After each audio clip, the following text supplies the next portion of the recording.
Bom dia, Pedro. Tudo bem? Uai, mano, tamo aí. Melhorou? Tá um pouquinho melhor. Mas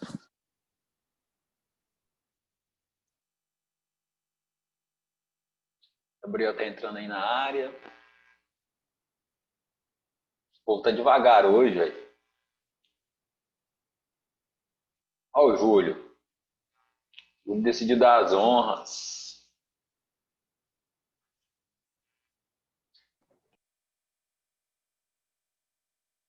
E aí, Júlio, como é que você tá, cara? Como é que foram as férias?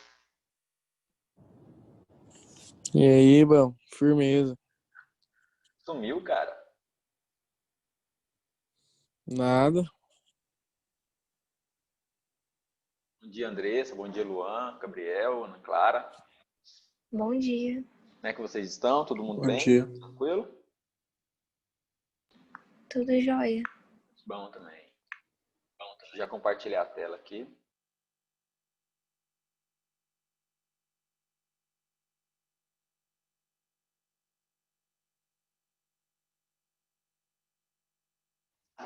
Apareceu aí para vocês? Beatriz. Apareceu, Roberto. Beleza. Beatriz entrou. Pronto, agora entrou mesmo. Então tá. Então a gente já vamos iniciar aqui, pessoal. Eu separei algumas questões. Vocês fizeram a atividade lá da aula passada de triângulo, retângulo? Ou não? Como assim? Aquela listinha que eu passei para vocês. Aqui, ó. Lista? Ué. Viu não? Não. Qual que é o seu e-mail? Me lembre de novo. Pedro. Pedro. Ponto. Ponto. W. W. I. L. E. Não, é dois Ws. Dois Ws. Aí ILLIE. Assim? Não tô conseguindo ver, peraí. WWILLIE. E depois? Não, calma aí. Isso. @gmail.com.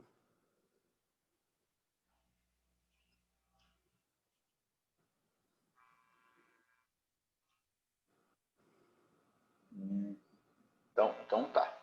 Então a gente vai resolver alguns desses aqui, depois passo de novo para vocês darem uma olhada. Eu pensei que vocês lembravam desses aqui, mas está tranquilo.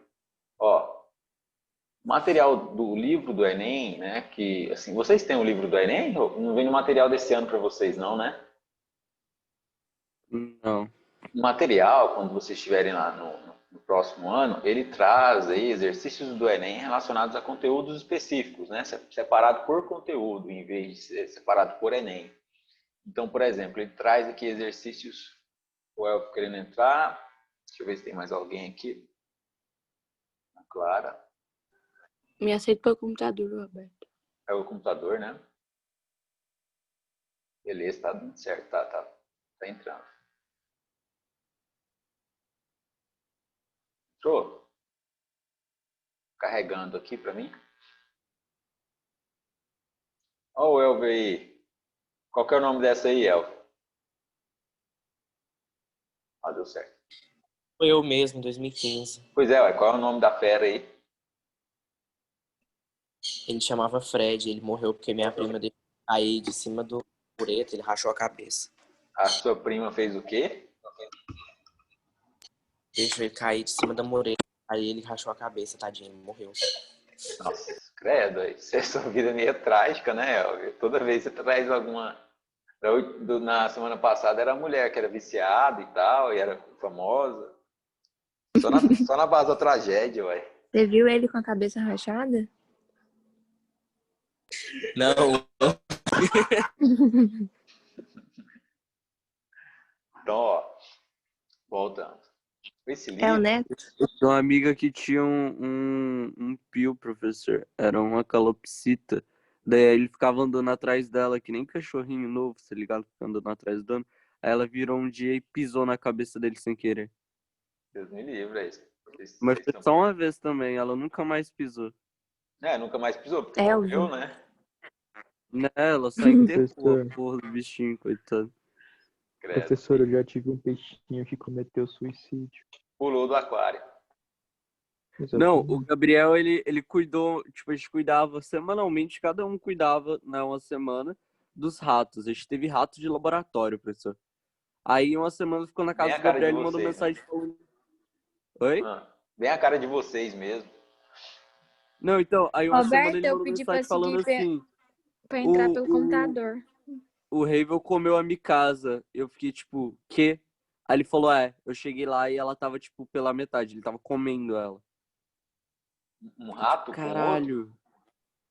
É, Comeu outro o rato, macho comeu a matou na fêmea. mordida e arrancou pedaço.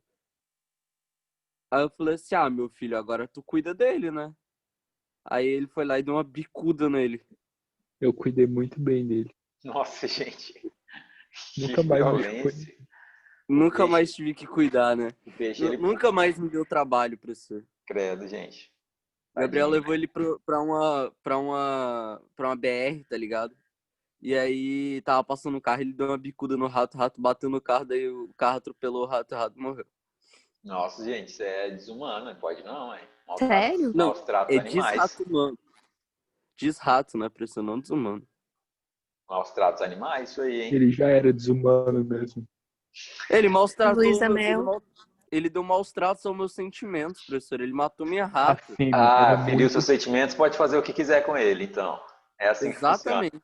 Entendi. Professor, eu nunca tinha visto um animal tão carinhoso como foi a ratinha fêmea. Ou E ele ela era tão fofa, professor, ela foi a única que aprendeu a fazer os bagulho, velho. Eu colocava ela na minha mão, ela atravessava pelo meu ombro até minha outra mão pra pegar a comida.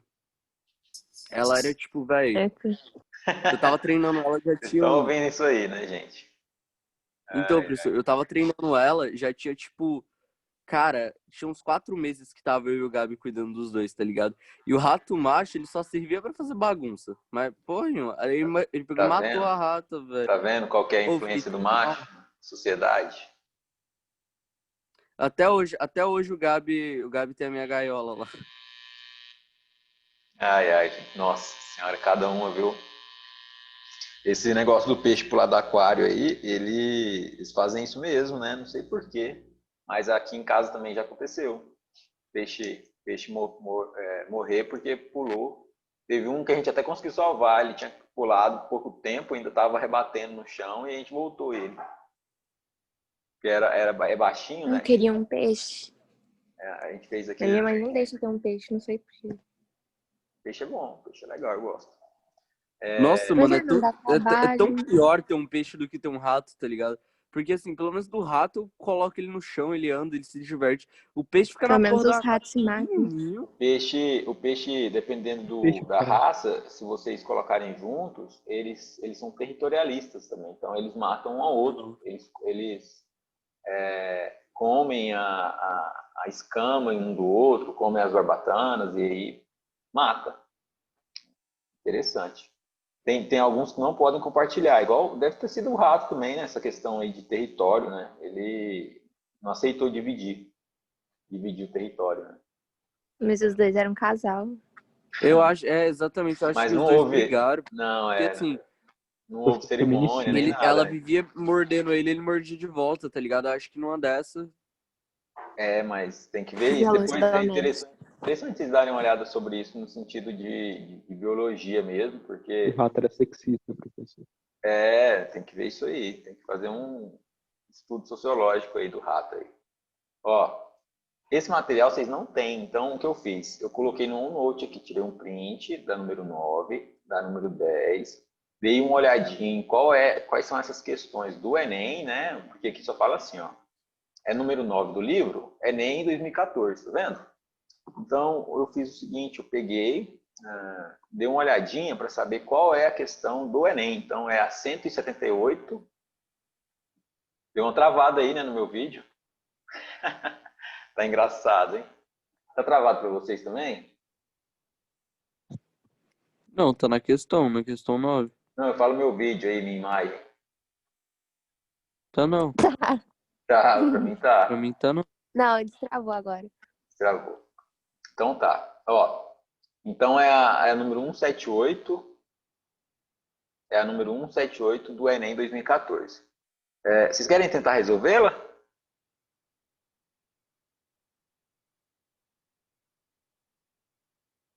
Vamos fazer junto. Então bora. Ó, deixa eu organizar aqui. Ele realmente estava, minha imagem estava meio que travada aqui. Vamos lá. Deixa eu organizar aqui só um minutinho. Diariamente, uma residência consome 20.160 watts hora. Então, quando eu vou resolver, eu já vou grifando, né? Por quê? Porque eu não tenho que ficar lendo todo o texto de novo. Só preciso dos números para fazer as contas, né? Essa residência possui 100 células solares retangulares e dispositivos capazes de converter a luz solar em energia elétrica de dimensões 6 centímetros por 8 centímetros.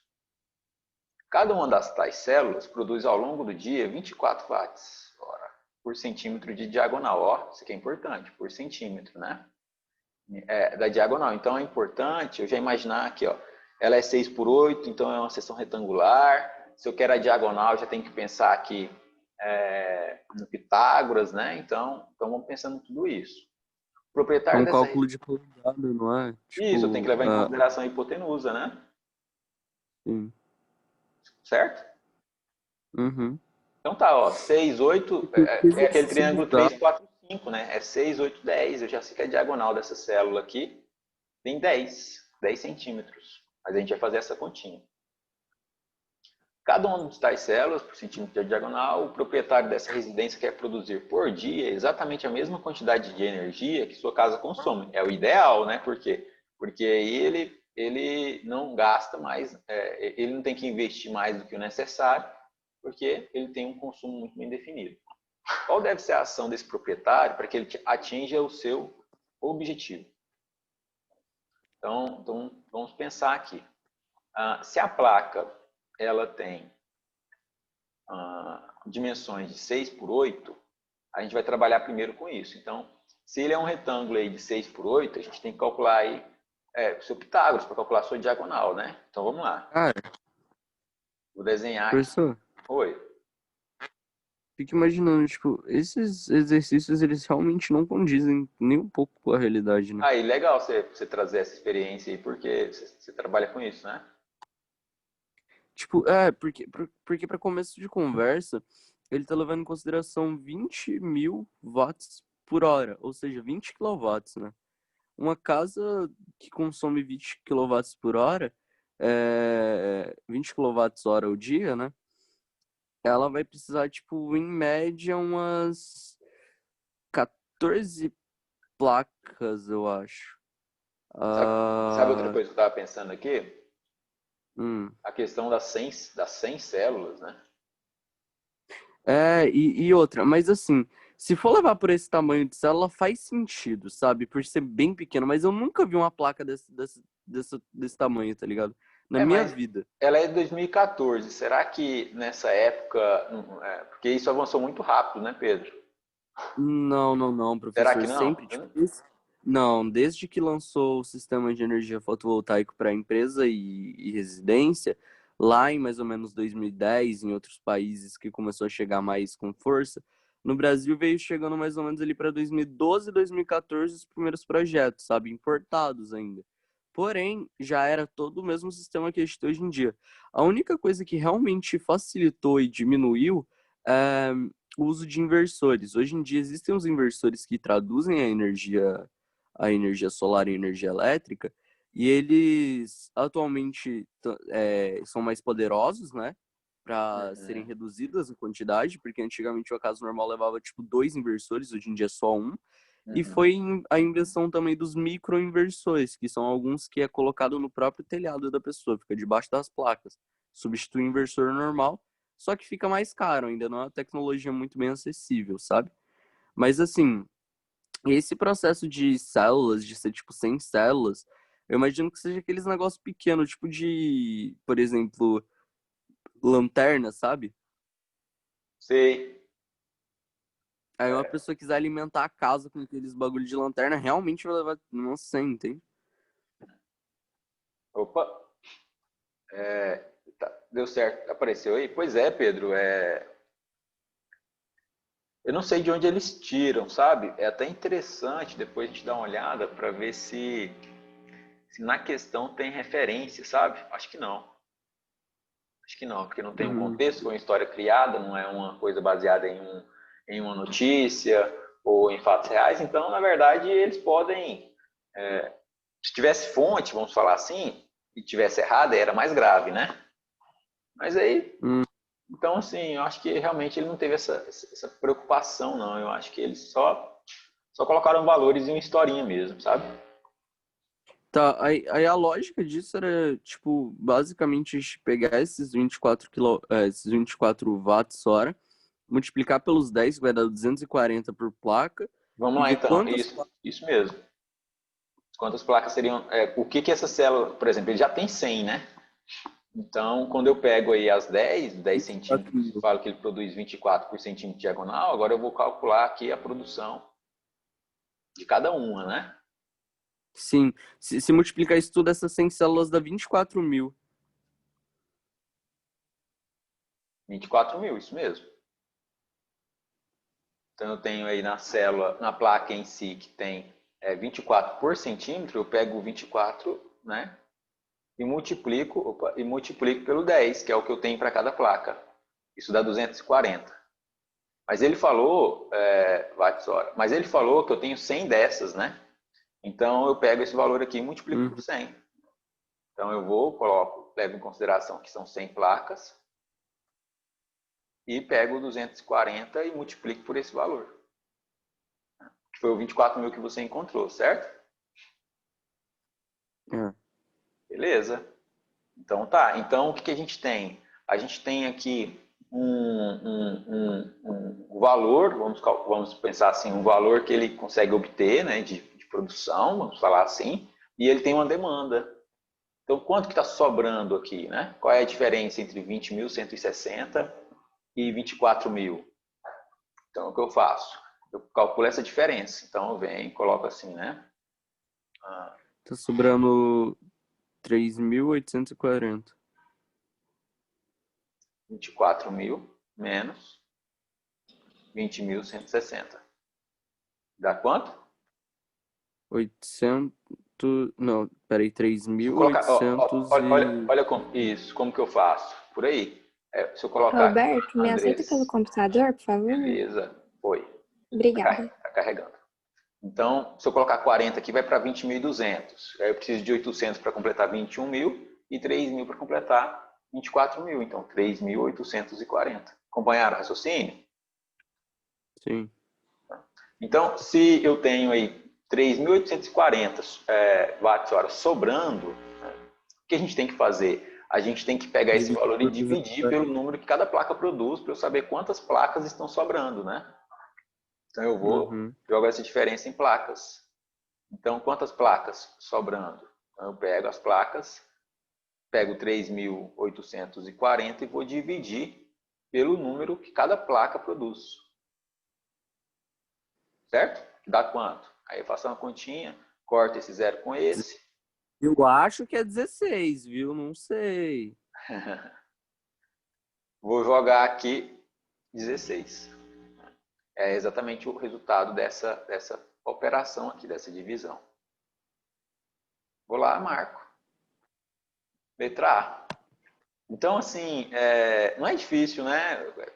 Por falar a verdade, por ser uma questão do Enem, levando em consideração a relevância do Enem, é até uma questão razoavelmente fácil, porque ela se divide em algumas etapas que tem uma lógica, né? Então, aqui primeiro eu calculo a diagonal, ó. Depois eu venho e calculo o seguinte, quanto que cada placa produz e quanto que eu tenho de produção, levando em consideração que eu tenho 100 placas. Depois eu calculo a diferença entre essas placas, esses valores produzidos e de demanda, então a oferta e demanda, né? E divido pelo número de placas. Então, assim, 3 Professor, etapas muito simples, né? Pode falar, Pedro. outra coisa que tipo, tá meio que equivocado nessa questão é porque você pode fazer um valor aproximado de quanto cada placa gera. Tipo, nesse caso ele tá constando que ao longo do dia 24 watts-hora.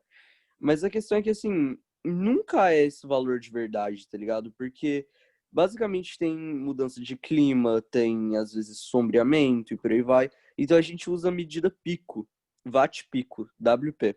Porque aí a gente consegue entender quanto que ele funcionaria se nas condições perfeitas, entende? E Se aí estivesse no faz a ideal, né? simulação, se tivesse no ideal. E é assim que a gente usa para fazer tipo, o sistema de uma casa.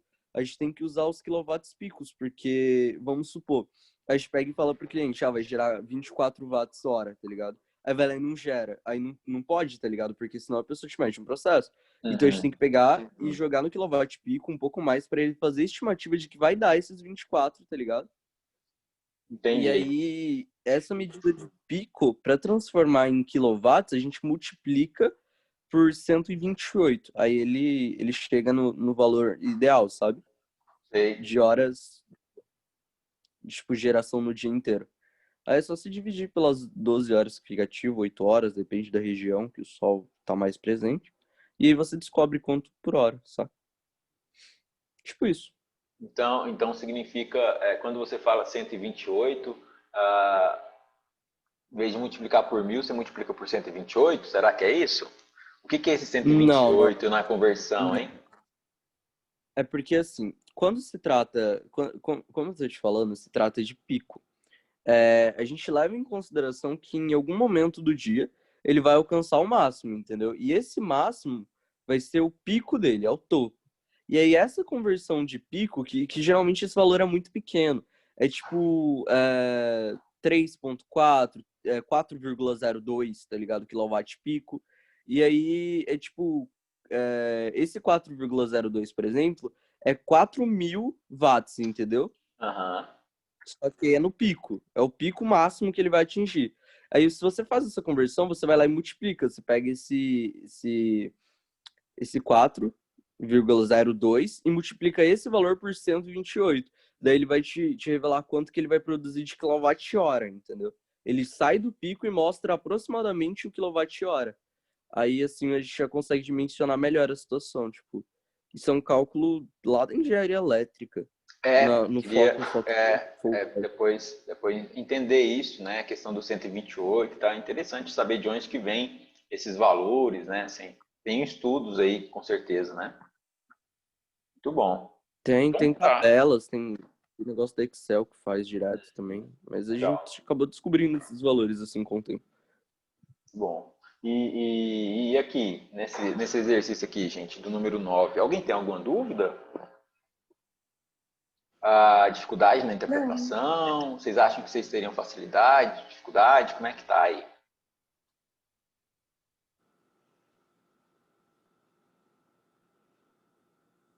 De buenas. Boa, então Tá bom. vamos para o próximo aqui. Ó. O próximo, ele é a questão já do Enem de 2016, tá? Deixa eu dar um zoom aqui, mas eu vou pegar aqui para vocês como que ele aparece no livro. Deixa eu só trazer ele aqui. Então, a próxima aqui, que seria a 10 do livro do Enem, né, do material da escola, ele é um pouco mais longo, tem um texto, uma foto e uma representação dessa foto. Né? Então, eu tenho a figura 1, figura 2, nada mais são do que a figura 2 é uma representação aí da figura 1. Então, vamos lá. A bocha é um esporte jogado em canchas, que são terrenos planos e nivelados, limitados por tablados perimétricos de madeira. O objetivo desse esporte é lançar bochas, que são bolas feitas de um material sintético, de maneira a situá-lo o mais perto possível do bolim, que é uma bola menor, feita preferencialmente de aço, previamente lançada. A figura 1 ilustra uma bocha e um bolim que foram jogadas em uma cancha. Suponha que um jogador tenha lançado uma bocha de raio 5 cm que tenha ficado encostada no bolim de raio 2 cm, conforme ilustra a figura 2, ou seja, né, simulação aí de quando elas estão encostadas. Aí ele vem, deixa eu ver se tem mais texto, não. Considere o ponto C como o centro da bocha e o ponto O como o centro do bolim. Sabe-se que A e B são os pontos em que a bocha e o bolim, respectivamente, tocam o chão da cancha e que a distância entre A e B é igual a D. Falou só uma distância D. Nessas condições, qual a razão entre D e o raio do bolim? Então, ele quer a razão entre o D e o raio do bolim. Tudo bem? O que a gente faz, tá? Eu vou pegar essa figura aqui, vou rabiscar ela, porque aí fica até mais fácil. Então, ó, eu venho, deixa eu ver aqui se eu consigo.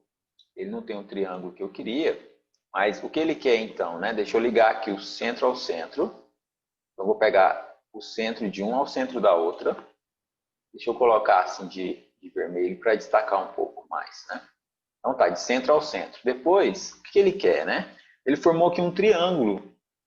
Por quê? Porque eu tenho uma base D aqui, olha aqui a base D. Então eu tenho a distância do C ao O, eu tenho a base D, que é essa reta, né, que está na horizontal, que é a distância do ponto A ao ponto B, e aí eu fecho o triângulo, vamos falar assim, né? Fechar o triângulo aqui, eu pego lá do C, do centro do C, até aquele ponto que eu acabei de trazer lá do centro do O. Tem umas limitações de recursos quando eu arrasto assim de longe. Então eu vou ter que fazer aqui no manual. Então eu venho aqui, ó, e ligo esse ponto a esse, fechando aqui esse triângulo. Quais são as medidas que eu tenho, tá? O que eu sei aqui? Vamos lá, vamos pensar? O Você sabe o D, tamanho do D. como? Você sabe o D. Ele deu a medida D? Não, ele deu os centímetros, os raios. O de um é 5 e o do outro é 2. É só você somar os dois. Show, top. Então, D é sabe? 7. Pode falar. Eu disse que D é 7. D é 7. Mas eu consigo essa altura aqui, como? Você está certo, beleza, Ah, perfeito. A gente já vai calcular o D, mas eu consigo a altura também, como? ele deu uma informação lá, mas eu não lembro qual era. Não, é exatamente essas duas informações que você disse aí. Como que você calculou o 7? Eu somei os dois raios. Então, olha para as bolinhas e imagina como que eu calculo a altura desse triângulo. Tipo, seria interpretado que seria metade de um raio? Quase. Mas tá Ah, bem no rumo, então. tá bem no rumo. Só mais um pouco, só tenta mais um pouquinho aí.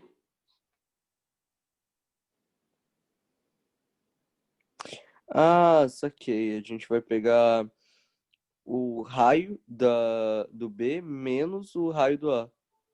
O raio do A Exatamente. menos o raio do B. Porque para sair do C, eu tenho o mesmo ponto de referência, que é o chão, né? Que ele chamou aí. Não. Vai ser o raio do A menos o diâmetro do B. É diâmetro? É, não é? Quem 2 mais? raios? 2 raios é o quê? Soma dos raios. Diâmetro. É, porque os dois têm o mesmo ponto de referência, tem o chão. Aí vai ser o diâmetro inteiro do B, né? Certo? Pode, Ah, não, pode continuar. vai ser só o raio, cacete. Não, meu Deus, é porque é só metade pra cima. Então vai ser o raio do A menos o raio do B mesmo. Beleza. Mais alguém? Então eu tenho o raio da esfera maior, né? Que é do ponto C até essa periferia aqui. E aí eu tenho que somar mais o raio da menor, né? Porque aí para eu sair de uma e chegar na outra, preciso percorrer aí todo esse intervalo, né? Só que eu tenho um detalhe aqui importante, tá? Vou até colocar assim, ó. Vou colocar aqui assim, ó. Quando eu pego esse D, do jeito que ele está localizado, olha só a diferença aqui, Pedro. Ó. Vou pegar aqui para não. Vocês vão entender. Foi bem próximo, tá, Pedro? Mas olha aqui, ó, acompanha comigo. Se eu pego do ponto C até o centro do O, somando os raios, eu passo um pouquinho. Por quê? Ó, você vai entender.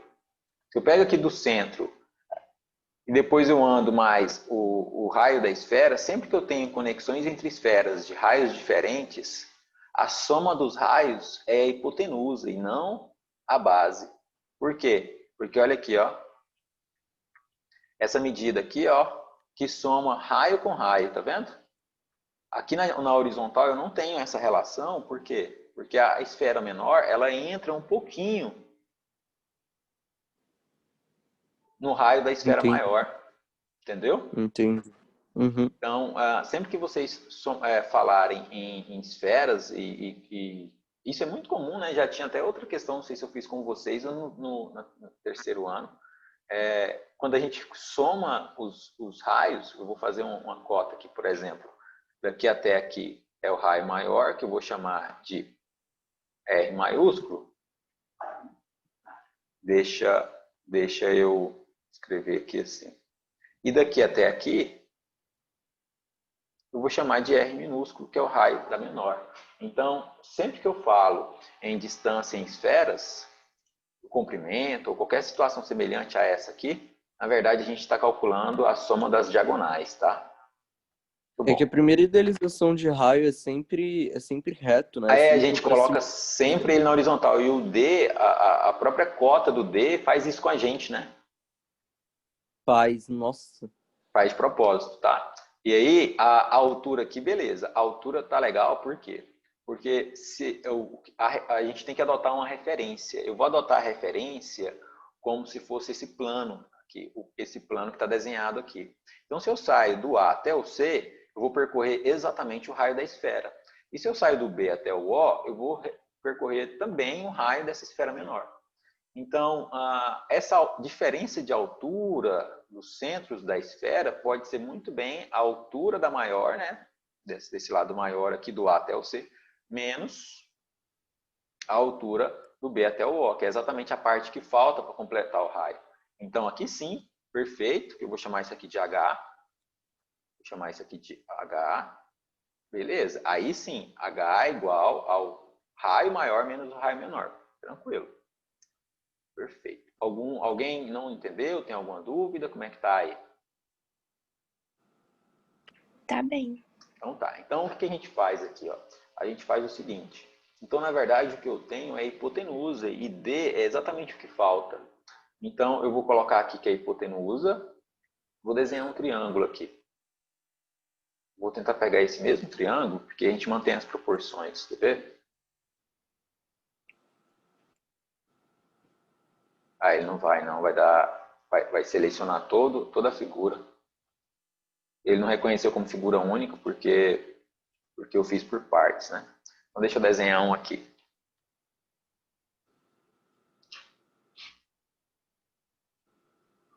Então eu vou desenhar um triângulo aqui só para a gente usar ele como referência. Então eu tenho aqui do lado um triângulo com dimensões. Opa! Rapaz, esse povo está me testando aqui com essa ferramenta.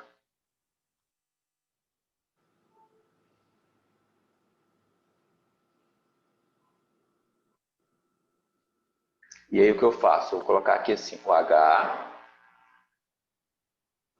a hipotenusa, que eu vou chamar ela de R mais Rzinho, e aqui é o D, que é o que eu quero descobrir. Então tá, R mais Rzinho eu já tenho, que é quanto? 7. 5 mais 2. E o H, quanto que é o H? O H, 5 é 3. 5 menos 2, que é 3. Beleza. Agora é desenvolver aqui o Pitágoras. Então eu tenho 7 ao quadrado. Para vocês aí, quando vocês estão visualizando, o que é melhor? Vermelho ou esse cinza meio prateado aqui? Acho que é esse, né? Ah, pra mim tanto faz. Pode ser esse daí. Manter esse aqui. Então eu tenho que 7 ao quadrado é igual a 3 ao quadrado mais D ao D quadrado. ao quadrado. 49 igual a 9 9 mais D ao mais quadrado. D é igual a raiz de 40. Certo? Aí como que eu desenvolvo essa raiz de 40 aqui? Como que eu faço, né? Você pode simplificar. Isso. Então eu venho aqui do ladinho assim e coloco assim, ó, 40 dividido por MMC. 2, 20, dividido por 2, 10, dividido por 2, 5, por dividido 2 por 5, por 5. 1. Então isso aqui é 2 ao cubo vezes 5. O que é legal quando vocês estiverem assim, tá? Se vocês estivessem trabalhando com raiz cúbica, mantém o 2 ao cubo. Mas se vocês não estiverem trabalhando com raiz cúbica, nesse caso, como está trabalhando com raiz quadrada, transforma todos esses elementos aqui, ó, acompanhados da potência 2, né, do quadrado. Então, isso aqui poderia ser reescrito assim, ó, 2 ao quadrado vezes 10. Vai ajudar demais se vocês fizerem isso. Por quê? Porque quando eu colocar aqui fica muito fácil. Vai ficar a raiz quadrada de 2 ao quadrado vezes 10. Ou seja, só o 2 que vai sair. 2 raiz de 10. Uma dica aí bem mais prática, tá? Como ele estava falando para a gente em unidades, aqui vamos ver se ele trouxe para a gente a unidade. Ele falou que é centímetros. É importante aí, por mais que aqui na opção não aparece, né? Ele está querendo a razão entre as medidas, mas como a gente está calculando uma medida e depois vai calcular a outra, né? Vai relacionar com a outra, não esquece no processo de cálculo em si de trazer a unidade de medida, né? O professor de física de vocês deve ser bem rigoroso em relação a essa questão de unidade de medida, porque é realmente muito importante, tá? Estou aqui defendendo ele um pouquinho aí, né? Deixa eu copiar isso aqui. Tá. Então, se não colocar, perde 5 ou 10 décimos. Ah, é? Que coisa boa. Tem que bater palma para ele aí. Não, acho que esse professor, acho que ele não falou sobre isso ainda não, falou? É porque a gente não fez prova escrita, né? Ainda não, mas o Vinícius falava. O Vinícius puxava o saco. É importante demais, né? Importante demais. E aí o que ele pediu? Ó, olha lá na última linha. Nessas condições, qual a razão entre o D e o raio, né? Então, ele tá falando do raio do bolinho. Qual que é maior? Qual que é o bolinho? O maior ou o menor? Menor. Vocês já viram esse jogo aqui, gente? Não. Não. Não. Tem um esporte olímpico que eu nunca lembro o nome dele, que ele é muito semelhante a esse, mas eles jogam uma espécie de disco. E aí eles vão raspando o gelo até chegar muito próximo. Vocês já viram isso? O hockey. Qual? Hockey. Rock? É que você leva uma prancha na mão, aí você bate Não, no tipo gelo. um O Robert tá falando. Não. Não, é uma vassourinha, não é, Robert? Qual que é, Luan? Não é, Roberto? Porque eles vai tipo varrendo o gelo na frente Vai do varrendo disco. um gelo na frente sem encostar nele. Então, Sem encostar nele sei pra do ele ir rótulo, deslizando. aquilo lá, É um que tem uma Aham. bola Aconteceu que não. parece que tem um gancho em cima. eles chamam aquilo de É. xadrez do gelo. Só na base da estratégia, assim, estratégia e habilidade pura, né? Muito interessante, assim, esse negócio. Eles trabalham com o atrito do gelo no material para eles... ele tem toda uma sensibilidade em relação à força inicial, né, colocada. Eles trabalham o atrito que o gelo causa no disco, né? Tem um nome, né? Como se fosse um peso de academia que eles jogam. E aí tem que se posicionar, é muito interessante. Eu não conheço, pra gente aqui não tem, né? Não tem gelo aqui. Então quando eu estava lendo esse enunciado, eu lembrei a semelhança aí. Então tá. A figura 1 ilustra uma bocha e um bolinho que foram jogados em uma cancha. Então, se a gente resgatar aqui, se ele lança a bocha, que são bolas feitas de material sintético, de maneira situadas o mais perto possível do bolinho, ou seja, o bolinho é a bola de referência, que é a menor, né? Então, se eu tenho denunciado a pergunta sobre o bolinho, eu vou pegar o raio menor, que é quanto? O raio menor é o Rzinho aqui, é 2. Eu já tenho o D, ele que é a razão entre esses valores. Então, eu vou pegar o D minúsculo e vou dividir pelo raio minúsculo, que é 2 raiz de 10 dividido por 2. Por falar em xadrez do gelo, alguém joga xadrez? De vez em quando? Então tá. Eu jogava. Tipo, eu sempre odiei as aulas de educação física que tinha no Atena. Nossa, que negócio chato. Daí eu ficava jogando xadrez com o Gabi. Tipo assim, para não fazer o exercício, falar, não, eu vou fazer qualquer